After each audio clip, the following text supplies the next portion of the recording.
This method of construction will enable you to create a custom sweater for yourself or someone else without using a pattern. So if you struggle to read patterns, or like me, you just don't have the attention span to follow one, or perhaps you live in a household where there are constant interruptions, then this is hopefully a solution for you. For the sake of this tutorial, I'll be making a sweater for my lovely assistant here, Ted. This way I can keep everything in the frame so you can see exactly what's happening. I will demonstrate each stitch I use briefly, but this method is all about taking control of your own project, so if you don't like any of the stitches I'm showing you, feel free to use something else.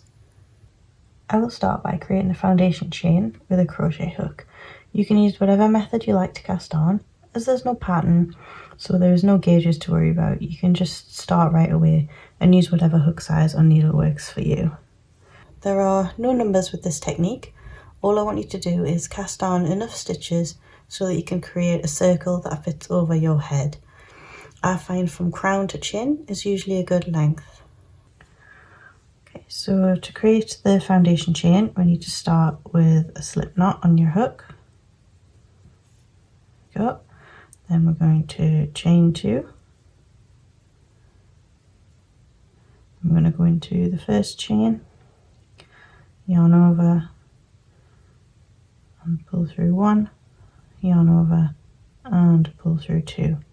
Then I like to turn it on the side so I can get a good look at the V stitches on the top. We want to be sure to just go through 2 loops and yarn over, pull through, yarn over, pull through 1, yarn over, pull through 2. And again, just turn so you can see the V stitches on the top. Go through just the 2 loops of the V, pull your yarn through, yarn over, pull through 1, yarn over, pull through 2. Okay, so that's 3 chain stitches already. So it creates a nice stretchy cast on, and you also get this nice chain that'll be visible. So I'm just going to continue doing that until I have a length that goes around Ted's head. So now I have a chain long enough to fit around Ted's head. I will slip stitch to make it a circle and add our first marker.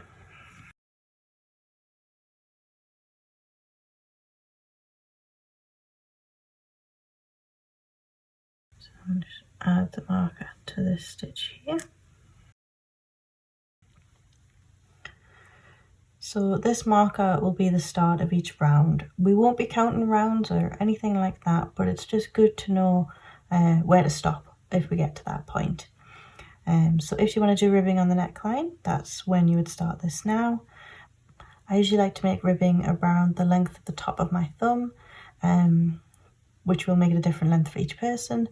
But that's the idea of this technique. It's going to be unique to you and your body measurements. So I'm just going to go around and pick up each stitch so I can start knitting.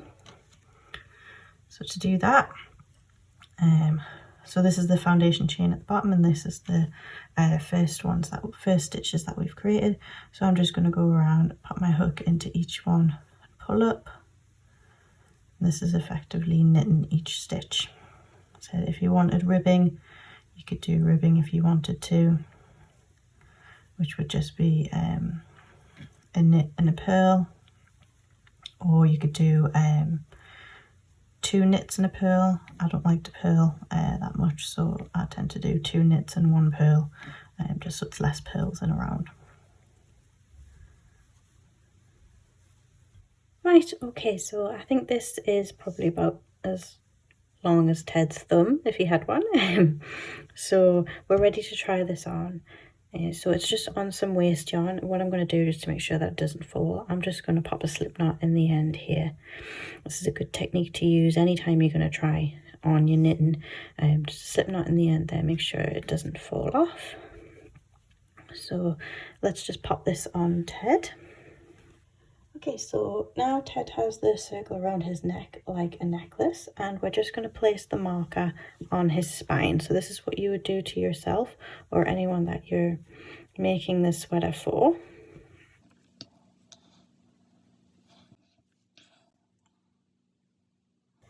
So we're going to need 4 stitch markers. I'm going to use a different colour than the one we used for the for this one, for the start and end of a row. And you want to place 2 markers on the back and 2 on the front, just beside your neck.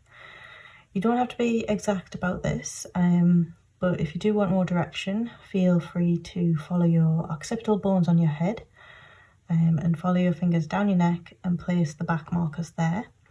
For the front ones, you want to place your hands in your armpits and draw a line up to your ears. Stop when you hit the collarbone and place the markers there. But for Ted, we're just going to place them at the back of his neck. So the idea is this is where the raglan lines are going to start. So we want to start them sort of at the back of his neck, going down to his armpits. So I'm going to place one about here. Looks like a good place for him. And then another one round about here. And we're going to flip him over. And then the same on the front. So it's just by the neck, sort of going up from the armpit towards the neck area. So about here. And about here. Okay. So once you place those 4 markers, you can take the necklace off. Okay. So now we have the makings of the sweater. So you can rearrange the markers if you want to make it more symmetrical, or you can just leave them as they are. Personally, I tend to just leave them as they are. I'd rather have a sweater that matched my body than was perfectly symmetrical, but sometimes I will just give them a count, and if it's off by 1 or 2, then I will just move them around. Like for example, from the middle stitch we've got 1, 2, 3, 4 to that side, 1, 2, 3, 4, 5 to that side. So maybe I'll just move this one, so then we have 5 on either side. But if you have anything that's got a dramatic difference, you might just want to leave that, because maybe your body is asymmetrical, or that's just the way your body is. So again, we'll just count around here. So 1, 2, 3, 4, 5, 6, 7, 8, 9, 10, 11, 2, 3, 4, 5, 6, 7, 8, 9, 10. And then again, we're just 1 off there. And I think he's got a bit of a bigger belly than he has arms. So I'm just going to move this one back 1. So again, that's something you can account for as well. If you've got a bit of a larger chest, you might want to just move those back 1, or you can make a sweater, see how it fits, and you can adjust it after that. We're not going for perfection on this sort of technique, especially not in the first few times through. You will sort of get a feel for how the sweaters fit once you've finished. So I'm happy with that. So now we can move on to the next step.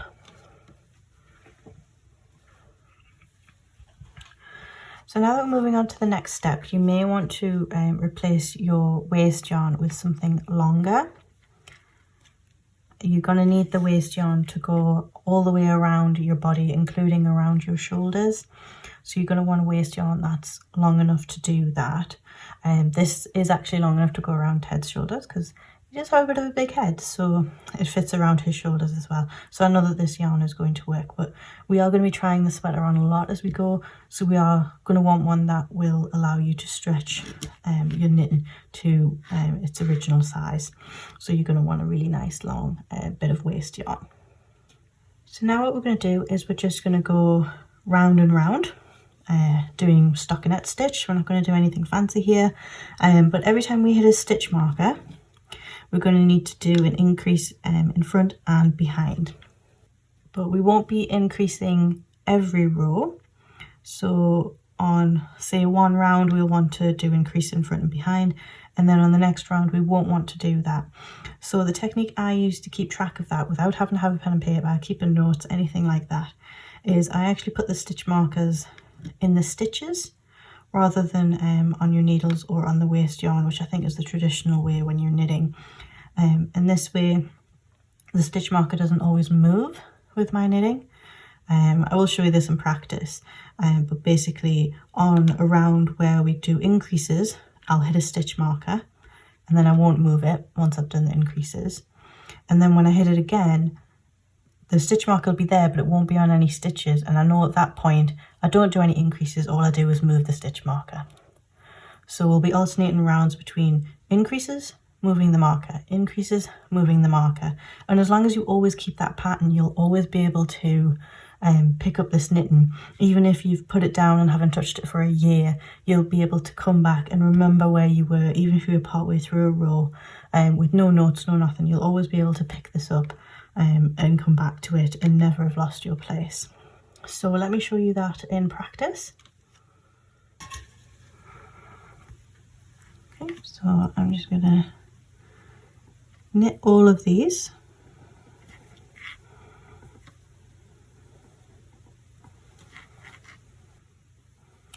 Now I've come to a stitch marker, so I need to do an increase, and how I like to do that is just pull the stitches apart until you can see this bar between the two stitches. Can you see that? So between the stitch that's got the stitch marker, the stitch that's already been knit, I've got this little bar here. So I'm just going to pop my hook under the bar, pull up, and that's one increase. Then I'm going to stitch the stitch with the stitch marker in it. Go. And then again, pull that to one side, and in between the stitches we have this bar here, and I'm just going to pop my hook underneath the bar and pull up, and that's another increase. So here we have only one stitch, but we have 3 stitches up here, and that's when it's going to create the shape of our sweater. So now I'll just move on.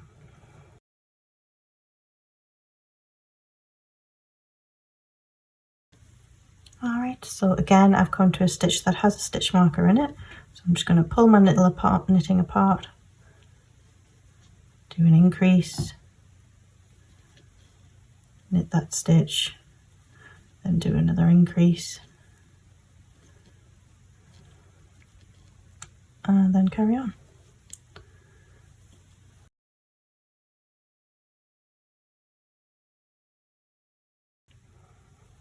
Right, third stitch marker, so same thing, get some yarn and increase, stitch that stitch, and then another increase. I'm starting to get a bit compacted here, so once you get a lot of stitches on your hook, or it's starting to just pull a little bit, what you want to do is you want to put your yarn in the back of the hook here. I'm going to pull out this waste yarn,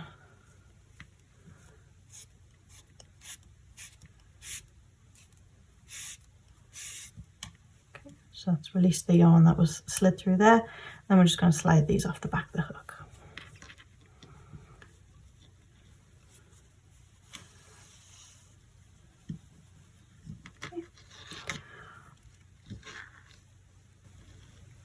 Right, so we've got one more set of increases to do in this round.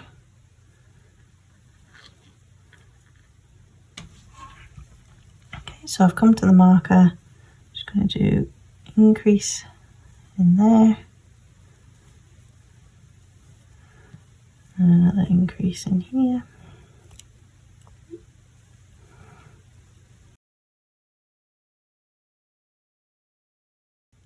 Okay, and I've made it to the end of the row there. Okay, so now I'm just going to go around. I'm going to show you what the other round looks like. So I'll just continue knitting. Okay. I can see I've come across a stitch marker, but can you see that the stitch marker isn't actually in any of the stitches that's on my hook? So I know that this isn't an increase round. What I need to do is I just need to knit the stitches and then move the stitch markers. So these are the increased stitches on the side here, and this is the original stitch that had the marker in. So I'm just going to do all 3 just to keep the tension even, and then just move the stitch marker. So take it out We did all 3, so it's just the middle stitch here, and there we go, that's that round done. So I'll just keep going, come to that stitch marker, but it's not actually on the stitches that are on the waist yarn, so I know that I'm not increasing. I just need to knit these stitches and then move the stitch marker.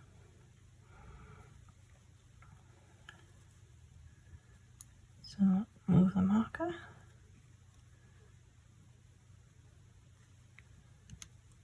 Okay, so that's the same technique. We're going to follow that all the way around again, and then when we next come across these stitches, they'll have a marker in, so then I know that I need to do an increase when I come across those. So as long as you remember this rule, you'll never lose your place. So keep going until it looks like the sweater is long enough to reach your armpits. I'll see you when we get there. Okay, so this looks like a good length for Ted, so just tried it on, and what I did was I just connected the stitch markers to both sides just to see how that fits under the arm, and that looks okay. Looks good at the front. Again, same thing with that arm, and it looks nice on the back. Okay, so now we are ready to move on to the next step.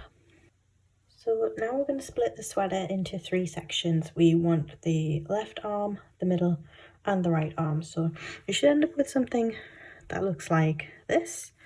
So this is our starting marker, and these are our markers that represented the edge of the neck. So I'm just going to fold the sweater in half, like that. So you'd see it's starting to look a bit more like a sweater now.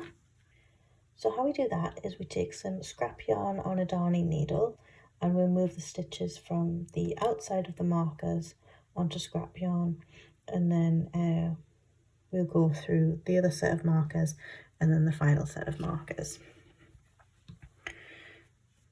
So I'm going to start with this green blue yarn. Just pop that on a darning needle.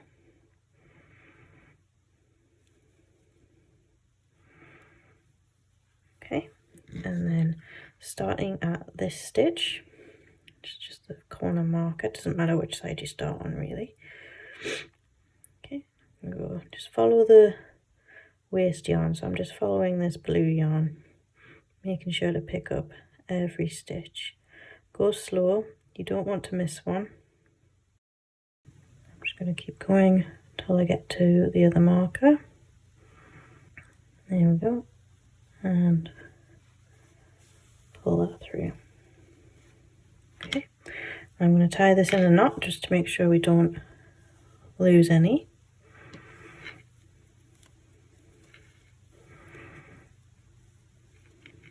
There we go.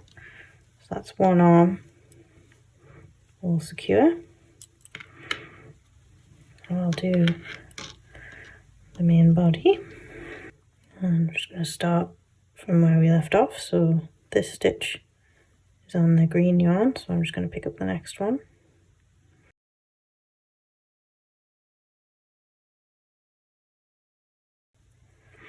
And I like to add the markers into the sleeve. I have quite wide biceps, but you can feel free to include them, it doesn't really matter, as long as you don't miss a stitch.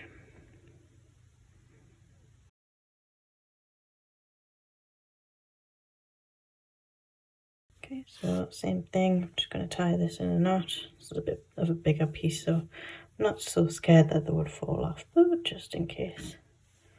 Okay, and then finally we do the other sleeve.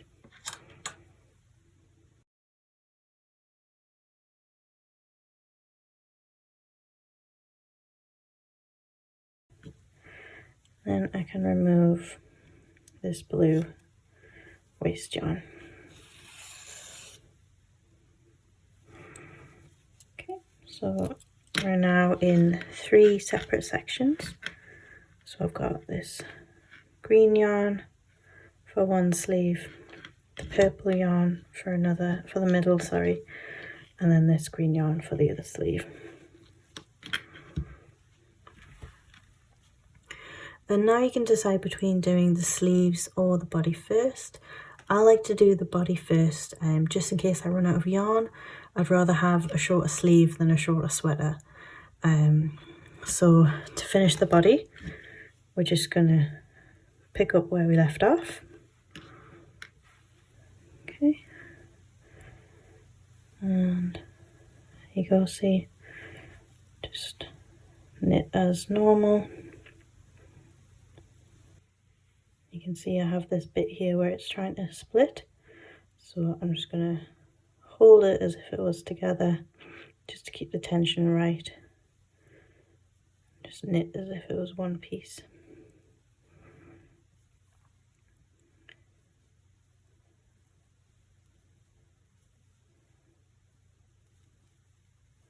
We may end up with a little hole here, but we can just put a bit of yarn in and go around in a circle and then pull tight and pop a little knot in.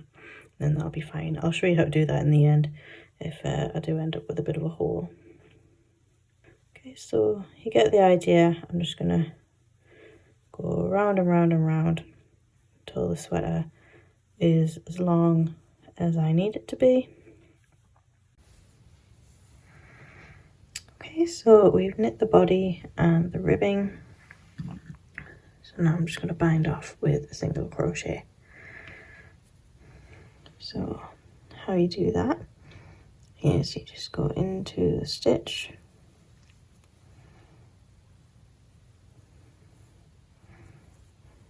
pull up one, then you go into the next stitch, yarn over, pull up one, then we're going to yarn over and pull through two, and the next one, go through, yarn over, pull it through, yarn over, pull through two,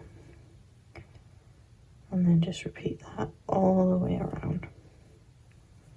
Okay, so all of that is all bound off, so now I'm just going to finish off with an invisible join. So I'm just going to chop my yarn, pull it up through the stitch, pop it onto a darning needle,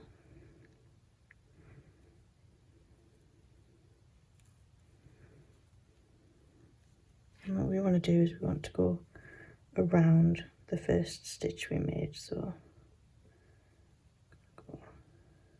see how I'm going under these two legs here, and then we want to go back into the stitch, final stitch we made, and then I'm just going to travel my yarn inside.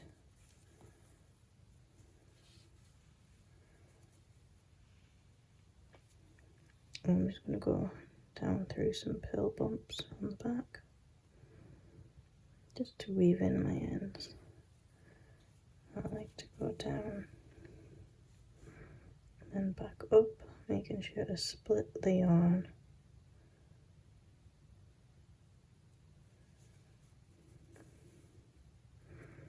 Make sure the tension's alright, and then I'm going to go back down one final time.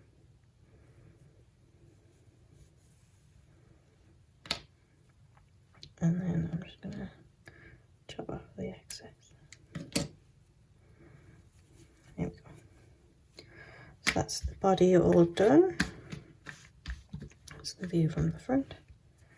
Okay, so now we just need to do the sleeves. So we're going to do the sleeves in the same way. So you can just go round and round until they are long enough, or you can add in some decreases. I just add them in randomly and aim to do about 10 by the time I hit my wrist. Again, this could be different for everybody. It's going to be a trial and error kind of thing. But 10 works for me. And this is the only part where you may want to make notes, because once you've done one sleeve, you're going to want to do the other, and you're going to want them to match. So if you do 10 decreases on this sleeve, you're going to want to do 10 decreases on this sleeve. Like I said, I just do them randomly, so I don't take notes row by row. As long as you've got the same amount of decreases, it should be fine. But if that's not your jam, or you don't know how to do decreases, then instead just knit all the way down, and then you could do a smaller cuff to bring that in, and that creates sort of like a nice little balloon type sleeve, and that could be quite pretty. But for this sweater that I'm making for Ted here, so Ted is quite unique and his wrists are bigger than his biceps. So rather than doing some decreases, I'm going to do some increases. So you can adjust this pattern depending on who you're knitting for. Okay, so now to start the sleeve. So just grab your yarn, make a loop, pull it through. And I'm just going to weave in my tail as I go, so I'm just going to use both strands. And it's just the same as the body.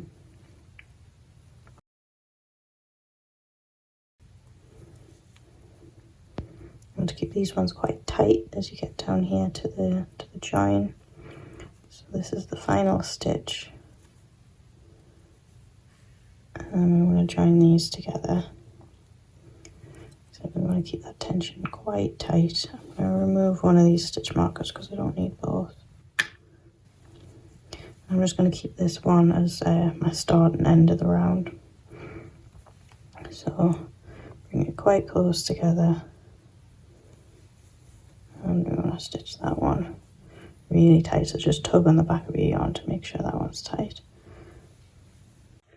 Okay, so I finished one sleeve and I'm just working on the other sleeve, and I just thought I'd show you how I check to see that I'm on track. So every so often, every couple of inches or so, just fold your sweater in half, line up the shoulders and the armpits, and then just check how you're doing for length. So here I can see I've got a good few rows to go before I'm all matched up, but width-wise will look to be about the same. So that's how you can check that you're on track with the sleeves without having to try it on all the time. But I would recommend that you do try it on occasionally, just because you might have one arm that's longer or shorter than the other. So you want to just check that it's going to fit you perfectly. Okay, so I finished both the sleeve now. So now what we need to do is we just need to sort out this hole that we have in the armpit here. So what I'm going to do is I'm just going to turn the sweater inside out.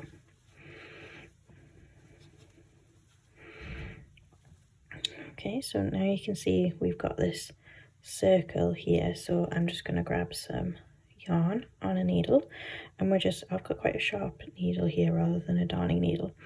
So we're just going to go around the circle with the yarn, so going through the yarn,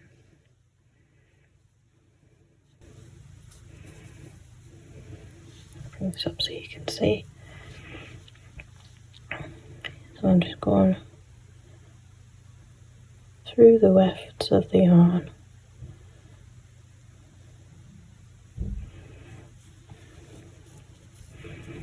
and I'm just going to go around in a circle.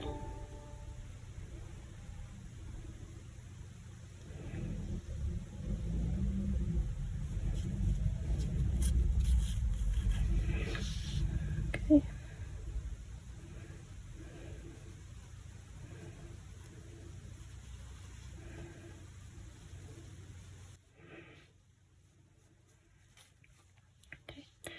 So I've went all the way around, so I'm just going to remove my needle now.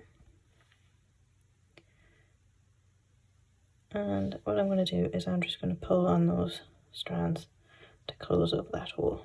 You see there? And just tie those in a knot.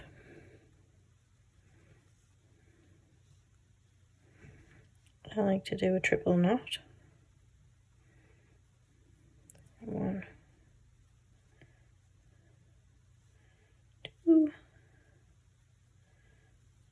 3, and then just cut off those ends. You could weave them in, but it's in the armpit and I haven't found that I've felt them at all, but if you're a bit of a perfectionist you could weave those in.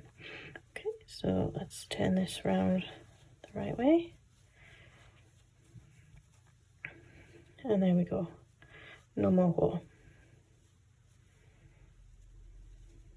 And then that's it. So don't let sweaters intimidate you. If you can cast on, do a knit stitch and cast off, then you can do this. And the great thing about this technique is that you can put this project down and pick it back up as much as needed. There's no pattern to reference, no stitches to count. Even if you can only manage 10 minutes a day, 10 minutes a week, 10 minutes a month, eventually you'll have a sweater that will fit you. And you can use afterthought techniques to add in colour or cables when you have the confidence or a block of time when you can concentrate. So if you still feel a little intimidated by taking on a big project, then start smaller. Make a sweater for a baby or a teddy bear first. I've been nooking, knitting, crocheting for many years, and I still practice new techniques on a cuddly friend before making a larger version for myself. So I'd love to know what stopped you making a sweater in the past. Do you think this method will help? Are you going to give it a go?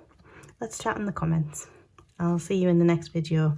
I'll pop some videos on the screen that I think you might like if you want to keep on watching.